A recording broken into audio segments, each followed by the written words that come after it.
My name is Adam Cheyer. I'm currently VP of AI Experience at Airbnb.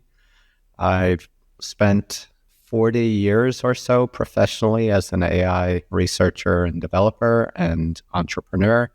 I was co-founder of Siri.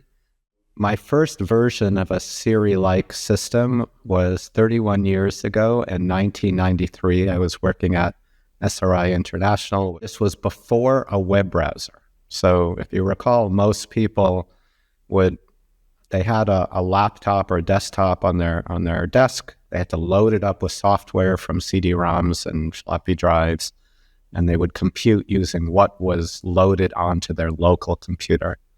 And I said, someday there will be content and services around the world that you'll want to access and use. We'll need a way to discover those and to interact with them. I thought everyone would have a personal assistant. You could communicate with it using graphical interfaces, using language, speech, text, typing, tapping. And you would say, I want to know this or I want to do that. Siri was a step forward into that, where for the first time you could really use language and graphical interfaces together to achieve all sorts of tasks, booking a movie, making a restaurant reservation, calling a cab, and much, much more.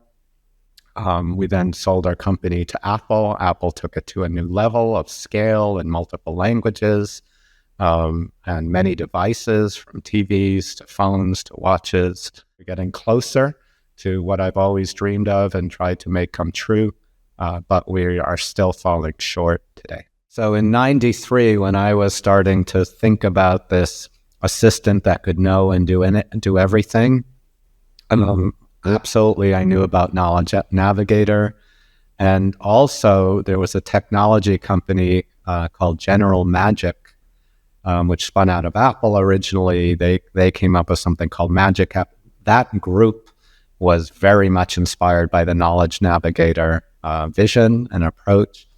So, and really, since Knowledge Navigator was a 1986-87 concept video, that team had been working on trying to realize it and then spun out into General Magic. And I was very eagerly watching General Magic and being influenced by some of their design choices and their pieces. So I think Knowledge Navigator is one of the most important concept videos that we've had.